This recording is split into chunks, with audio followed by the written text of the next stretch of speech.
Friends, இன்னைக்கு நம்ம வந்து நாட்டுக்கோழி சிந்தாமணி சிக்கன் செய்ய போகிறோம். அதுக்கு தேவையான பொருட்கள்: நாட்டுக்கோழி 1/2 கிலோ, தாளிக்க கொஞ்சம் சோம்பு, காஞ்ச மிளகாய் ஒரு 10, இஞ்சி பூண்டு அரைச்சி விழுது கொஞ்சம், சின்ன வெங்காயம் ஒரு 200 கிராம், மிளகுத்தூள் ஒரு 1.5 ஸ்பூன், கொஞ்சம் கருவேப்பிலை, எலுமிச்சம்பழம் சாறு ஒரு 1/2 எலுமிச்சம்பழம். அரை எலுமிச்சம்பழம் சாறு போதும் அத்தை. போதும் போதும். மஞ்சத்தூள் கொஞ்சம், உப்பு தேவையான அளவு. அத்தை தேவையான அளவு உப்புனா சமைக்க தேவையான அளவு உப்பு. எல்லா பொருளும் கொண்டு வந்தாச்சு. இப்போ வந்து நாட்டுக்கோழி சிந்தாமணி சிக்கன் செய்ய ஆரம்பிக்கலாம். முதல்ல அடுப்பு பற்ற வச்சு கடாய் வச்சு அதில் எண்ணெய் கொஞ்சம் தாராளமாக ஊற்றிக்கலாம். எண்ணெய் முன்னாடியே ஊற்றி வச்சுட்டேன் அத்தை, நல்லா காஞ்சிச்சு. இப்போ வந்து சோம்பு போட்டுக்கலாம். மருமகளை சோம்பு எடுத்து போடு. போட்டுட்டேன் அத்தை. ஃப்ரெண்ட்ஸ், இந்த டிஷ்க்கு வந்து காஞ்ச மிளகா தான் நமக்கு நிறைய காரத்தை கொடுக்கும். அதனால காஞ்ச மிளகா வந்து ஒரு 10 காஞ்ச மிளகா எடுத்துக்கலாம். நல்லா அதை 3 நாளாக போட்டு இதில் போட்டுக்கலாம் சோம்பு கூட. போட்டுட்டு அத்தை. போட்டுக்கோ. இப்போ வந்து அடுப்பு வந்து ஸ்லோவில் வச்சுக்கணும். ஏன்னா இந்த காஞ்ச மிளகா வந்து நம்ம எண்ணெயில் போட்ட உடனே அப்படியே ஒரு மாதிரி நெட்டி அடிக்கிற மாதிரி இருக்கும். அதனால ஸ்லோவில் வச்சுட்டு குழந்தைங்களாம் பக்கத்தில் சேர்க்காதீங்க. நம்மளுக்கே ஒரு மாதிரி தான் இருக்கும் காரம், நெடி அடிக்கிற மாதிரி. ஸ்லோவில் வச்சுட்டு வதக்குங்க கொஞ்சம் காஞ்ச மிளகாவை.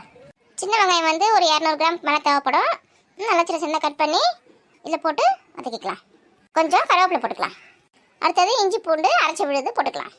மருமகளை நல்லா கலரி விடு. நல்ல கலர். நாட்டுக்கோழி வாங்கி நல்லா க்ளீன் பண்ணி வச்சுருக்கோம். இதை வந்து போட்டுக்கலாம். இப்போ எப்பயுமே நம்ம வந்து இந்த மாதிரி நான்வெஜ் தான் செய்யும்போது, சிக்கன்லாம் செய்யும்போது மஞ்சத்தூள் கண்டிப்பாக யூஸ் பண்ணணும். மஞ்சத்தூள் இல்லாமல் அதெல்லாம் செய்யவே கூடாது. ஏன்னா இது வந்து ஒரு கிருமி நாசினியாகவும் இருக்கும், நல்ல ஒரு ஆரோக்கியத்தையும் கொடுக்கும். கொஞ்சம் மஞ்சத்தூள் போட்டுக்கலாம். நல்லா கலரி விடும் மருமகளே. இப்போ வந்து தண்ணி வந்து கொஞ்சமாக ஊற்றிக்கலாம். ஒரு 1/4 டம்ளர் அளவுக்கு தண்ணி ஊற்றிக்கலாம். அடுத்தது தேவையான அளவு உப்பு போட்டுக்கலாம். அத்தை, அப்பத்துலேருந்து நீங்கள் தேவையான அளவுன்னு சொல்கிறீங்க. தேவையான அளவுன்னா என்ன கரெக்டாக சொல்லுங்கள். சமைச்சு முடிச்சுட்டு நம்ம சாப்பிடும் போது தெரியும் தேவையான அளவு போட்டோமா இல்லை கம்மியாக போட்டோமான்னு. உப்பு கம்மியாக இருந்துச்சுன்னா நம்ம கரெக்டான அளவு போடல, கரெக்டாக இருந்துச்சுன்னா தேவையான அளவு போட்டுக்கணும் அர்த்தம். இதுதான் தேவையான அளவா? மருமகள் நல்லா கலரி விடு, அடிப்பிடிக்காம நல்லா கலரு. தட்டு போட்டு மூடி வச்சு திறந்து கலரி விட்டுனே இருக்கணும். ஏன்னா நம்ம தண்ணி கொஞ்சம் தான் விட்டுருக்கோம், அதனால அடிப்பிடிக்க வாய்ப்பு இருக்கு. அதனால கலரி விடுங்க பக்கத்தில் நின்று. அத்தை, இதுக்கு வந்து காரத்துக்காக மிளகாய் தூள், கரம் மசாலா அதெல்லாம் எதுவுமே போடல நீங்கள்? இந்த ரெசிபிக்கு வந்து இந்த காஞ்ச மிளகா, இந்த மிளகுத்தூள் இது மட்டும்தான் காரத்துக்கு. இதுவே நல்லா சூப்பராக இருக்கும். அத்தை, மிளகுத்தூள் போடல இன்னும்? கடைசியாக போட்டுக்கலாம். மிளகுத்தூள் போட்டு ரொம்ப நேரம் அடுப்பில் வச்சிருக்க கூடாது, அப்புறம் கசக்க ஆரம்பிச்சிடும். மிளகுத்தூள் போட்டு உடனே இறக்கிடணும், அதனால லாஸ்ட்டில் போட்டுக்கலாம். அப்படியா?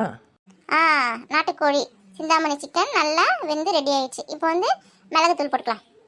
உங்களுக்கு நல்லா காரமாக வேணும்னா ஒரு 1.5 ஸ்பூன் போட்டுக்கலாம். ஒரு திட்டமான காரம் போதும் அப்படின்னா ஒரு ஸ்பூன் போட்டுக்கலாம். நான் வந்து 1.5 ஸ்பூன் போட்டுக்கிறேன். நல்லா கலரி விடு மருமகளே. கடைசியாக அந்த எலுமிச்சம் சாறு கொஞ்சோண்டு ஒரு 1/4 எலுமிச்சம்பழம் அளவுக்கு நம்ம இதில் ஊற்றி கலரி இறக்கிடலாம். சூப்பராக தயாராகிடுச்சு. நீங்களும் இந்த மாதிரி நாட்டுக்கோழி சிந்தாமணி சிக்கன் வீட்டில் செஞ்சு பார்த்து சாப்பிட்டு எப்படி இருக்குன்னு எங்களுக்கு கமெண்ட் பண்ணுங்கள்.